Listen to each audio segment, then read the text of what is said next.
50 ஆட்டை வச்சு கோடீஸ்வரன் ஆக முடியாதுன்னு கிடையவே கிடையாது.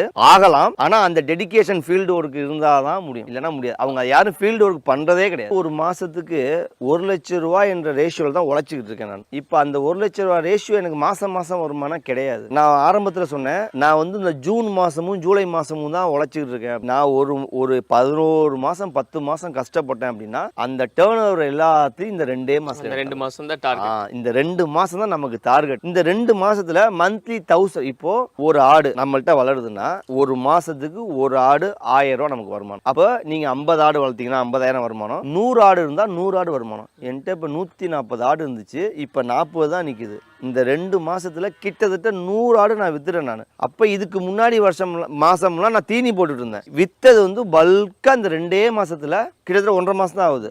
எல்லாத்தையும் வித்துட்டேன். இப்ப என்கிட்ட நிக்கிறது ரொம்ப கம்மி. அப்ப இந்த ஆண்டு வருமானம் 1 லட்சம் ரூபாய். ஆமா, நம்மள்ட்ட எத்தனை ஆடு நிக்குதோ, ஒரு ஆடு ஒரு மாசத்துக்கு 1000 ரூபாய் வருமானம். 1000 ரூபாய் வருமானம் வரணும் அப்படின்னா நீங்க அந்த அளவுக்கு அதுக்கு தீனி கொடுக்கணும். அப்ப செலவு அப்படின்னு கணக்கு பண்ணா லாபம் ஒண்ணு இல்லைங்க, பெருசா செலவு வராதுங்க. ஒரு 6000 ரூபாய்க்கு ஒரு ஆடு வாங்குறீங்க அப்படின்னா 2000 ரூபாய் தான் ஒரு வருஷம் ஃபுல்லா தீனி போட்டுப்பீங்க. ஒரு ஆட்டுக்குட்டி வருஷம் ஃபுல்லாவே ஒரு ஆட்டுக்கு 2000 ரூபாய்க்கு தான் நம்ம தீனி போடுவோம். அதுக்கு மேல எல்லா செலவு எவ்வளவு செலவு வச்சாலும் 2000 ரூபாய் 18,000 ரூபாய்க்கு விற்கிறோம். அப்படிங்கும் போது 6000 ரூபாய்க்கு ஆடு வாங்குறோம், 2000 ரூபாய் செலவு, 8000 ரூபாய், மீதி 10,000 ரூபாய் ஒரு ஆட்டுக்குடிக்கு வந்து லாபம். அப்ப நம்ம எத்தனை ஆடு எவ்வளவு ரேஷியோல வளர்க்குறோன்றதான் விஷயம் இருக்கு. ஒரு சக்சஸ்ஃபுல்லான லைஃப்குள்ள வந்து என்னால் வாழ முடிஞ்சுச்சு. நான் வேலையை விட்டு வந்தப்பெல்லாம் என்னுடைய சக காவலர்கள்லாம் ரொம்ப பரிதாபமாக பார்ப்பாங்க. அதனால ஒரு போல்டு டிசிஷன் எடுத்ததுனால தான் நம்ம லைஃப்பில் வந்து போலீஸில் இருந்ததை விட கிட்டத்தட்ட 50 மடங்கு வளர்ச்சி வளர்ந்துருக்க முடிஞ்சிச்சு என்னால். நம்ம 2027 ஒரு பில்லியனியர் ஆகணும், மில்லியனியர் ஆகணுன்ற ஒரு ட்ரீம் இருக்குல்ல,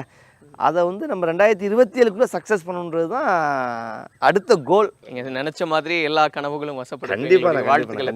தேங்க்யூ. பண்ணை ஆரம்பிக்கணும்னா மினிமம் 2 ஏக்கராவது இடம் இருக்கணும். அது கம்மி ஆயிடுச்சுன்னா அந்த ஃபீல்டுக்கு வரவே கூடாது. 2 ஏக்கர் 2 ஏக்கர் கம்பல்சரி இருக்கணும். எதுக்கு 2 ஏக்கர்? 2 ஏக்கர் இருந்தாதான் அட்லீஸ்ட் 100 ஆடு வளர்க்க முடியும். நான் சொல்றது அட்லீஸ்ட் 100 ஆடுன்றது ஆக்சுவலாக வளர்க்க முடியாது. இன்னும் ஒரு ஏக்கராவது இருக்கணும். பட் வந்து சில தீவனங்கள்லாம் இருக்கு, மல்பெரி இதெல்லாம் வந்து லாங் டைம் ஒரு 120 நாளில் இருக்கக்கூடியது. 2 ஏக்கருக்குள்ள பசு தீவனங்களை மட்டும் போட்டுட்டு மர தீவனங்கள் போடாம வெறும் பசு தீவனங்களை மட்டும் போட்டுட்டோம் அப்படின்னா 100 ஆடு வளர்க்கலாம். கம்பல்சரி தாராளமாக 100 ஆடு வளர்க்கலாம். ஒரு ஆட்டுக்குட்டி சொனங்கி படுத்துருச்சுன்னா நம்மளே டாக்டராக மாறணும். இவங்க என்ன பண்ணுறாங்கன்னா அதுக்கு டாக்டரை கூட்டு வந்து செலவு பண்ணுறாங்க. ஸோ இது எல்லாமே மாறுபடுது. இவங்க வரும்போதே நிறைய யூடியூப் சேனலை பார்த்துட்டு ஒரு 50 ஆடு இருந்துச்சுன்னா நம்ம கோடீஸ்வரன் ஆகலான்ட்டு வராங்க. சத்தியமாக முடியாது. அதுக்கேற்ற டெடிக்கேஷன் இருந்தால் தான் அந்த 50 ஆட்டை வச்சு நீங்கள் கோடீஸ்வரன் ஆக முடியும். 50 ஆட்டை வச்சு கோடீஸ்வரன் ஆக முடியாதுன்னு கிடையவே கிடையாது. ஆகலாம், ஆனால் அந்த டெடிக்கேஷன் ஃபீல்டு ஒர்க் இருந்தால் தான் முடியும்.